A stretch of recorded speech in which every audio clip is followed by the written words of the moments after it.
Au premier semestre 2026, les startups dans le monde ont levé plus de 510 milliards de dollars. C'est énorme. À première vue, on pourrait donc se dire, c'est le moment parfait pour lever des fonds. Sauf que si vous êtes fondateur et que vous essayez de lever des fonds aujourd'hui, votre expérience est probablement très différente. Des investisseurs qui ne répondent pas, des process qui durent, des valorisations plus basses, des conditions plus dures. Alors comment peut-on avoir autant d'argent investi et avoir autant de mal à lever? Parce que ce chiffre cache une réalité essentielle. L'argent n'est absolument pas réparti équitablement. Une part gigantesque des capitaux investis en 2026 est partie dans l'intelligence artificielle. Et une part encore plus importante est captée par quelques entreprises gigantesques comme OpenAI ou Anthropic. Donc, la vraie question n'est pas est-ce qu'il y a de l'argent en 2026? La réponse est oui, il y a de l'argent. La vraie question c'est plutôt est-ce qu'il y a de l'argent pour une entreprise comme la mienne? Et c'est beaucoup moins évident. Première partie, un record mais qui cache une réalité.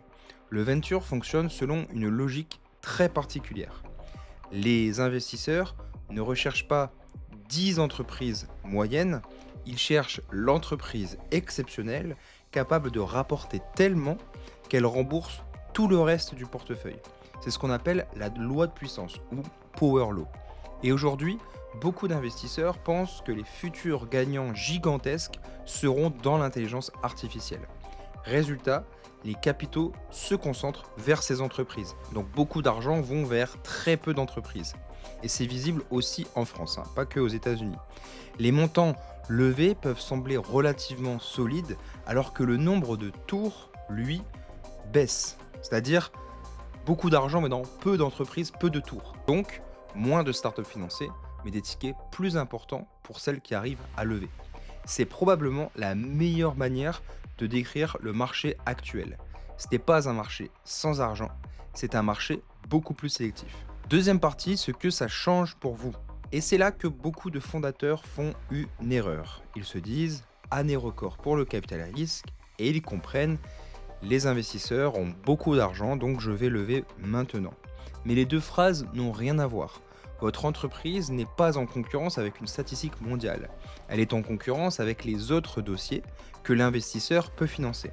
Et aujourd'hui, pour lever facilement, il faut généralement apporter quelque chose de très fort.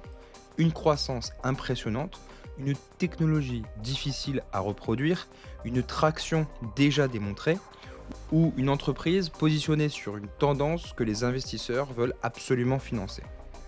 Simplement écrire AI Powered, comme on le voit dans les decks, ne suffit évidemment pas. Et si votre dossier n'est pas dans cette catégorie, vous avez deux risques.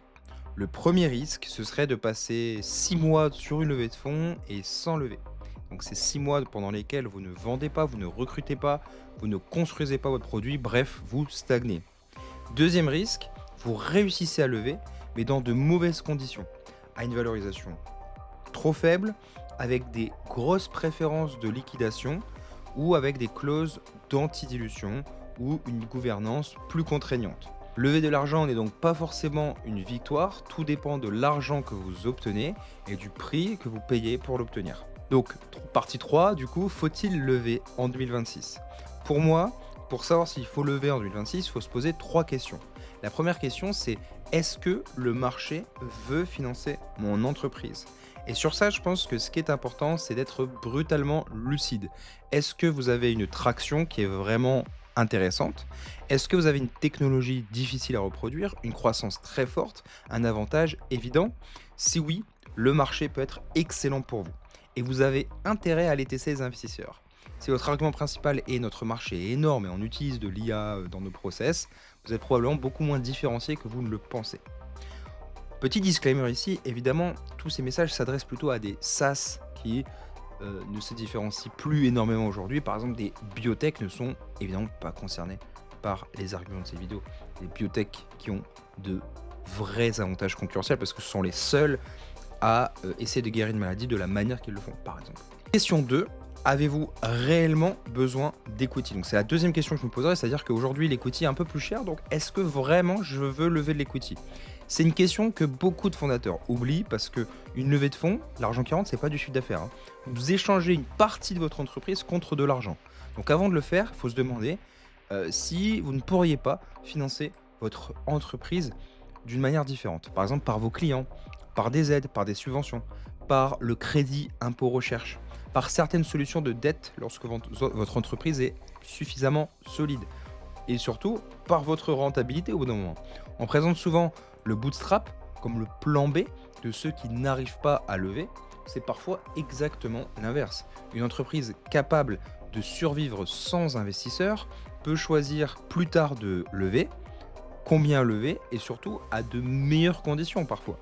Et donc cette liberté du bootstrap, elle vaut énormément. La troisième question que je pense qui est important de se poser, c'est si vous devez lever, c'est combien vous faut-il vraiment? L'erreur classique consiste plutôt à se demander combien puis-je lever? Donc en essayant de lever le maximum. Et forcément, à dilution égale, ça conduit à lever à des valorisations énormes, etc. Vous connaissez la chanson. Mais je pense que la question la plus importante à se poser plutôt, c'est quel est le minimum dont j'ai besoin pour atteindre le prochain jalon, la prochaine preuve importante. Par exemple, ça peut être atteindre 1 million d'euros d'ARR, donc Annual Recurring Revenue. Donc ça peut être aussi prouver que vous avez une bonne rétention, signer vos 10 premiers grands comptes, obtenir une certification ou démontrer que votre modèle d'acquisition fonctionne. Parce qu'une levée devrait toujours servir à franchir une étape suivante bien définie. Pas simplement à accumuler du cash sur un compte bancaire. Si 800 000 euros suffisent pour atteindre ce jalon suivant, lever 3 millions n'est pas automatiquement une bonne décision. Plus vous progressez avant de lever, plus vous avez de chances de lever dans de meilleures conditions. Donc je dirais qu'il y a un paradoxe en 2026, et c'est probablement le paradoxe le plus intéressant du marché actuel. Les entreprises qui ont le moins besoin d'argent sont souvent celles à qui les investisseurs ont le plus envie d'en donner. Une startup qui brûle énormément de cash, qui doit absolument lever dans 3 mois, négocie en position de faiblesse. Une startup qui peut continuer pendant 2 ans avec ses revenus peut dire non. Et ce simple pouvoir de dire non change complètement une négociation. C'est pour ça que pour beaucoup de fondateurs, le meilleur objectif de 2026, n'est pas comment lever le plus d'argent possible, mais plutôt comment construire une entreprise qui n'est pas obligée de lever de l'argent. Parce qu'à partir du moment où vous n'avez plus besoin des investisseurs, ils commencent souvent, eux, à avoir plus besoin de vous. Donc pour conclure, faut-il encore lever des fonds en 2026? Évidemment que oui. Mais ça, mais pas simplement parce que vous voyez passer des records dans les médias. Il faut lever si cet argent vous permet d'accélérer quelque chose qui fonctionne déjà, pas pour repousser artificiellement un problème, pas parce que vos concurrents lèvent, et encore moins parce que lever des fonds est devenu une forme de validation sociale dans l'écosystème startup. La prochaine fois que vous voyez un titre annoncer année record pour le capital risque, ne vous demandez pas est-ce qu'il y a de l'argent, demandez-vous est-ce que cet argent est destiné à une entreprise comme la mienne. Et surtout, est-ce que j'en ai vraiment besoin? Parce qu'en 2026, la meilleure position pour négocier une levée de fonds, c'est peut-être de pouvoir parfaitement vivre sans. Merci d'avoir regardé cette vidéo. Si vous voulez potentiellement travailler avec moi, prendre un appel avec moi pour potentiellement travailler avec moi, vous avez un lien qui est dans la description. Donc je vous laisse aller voir.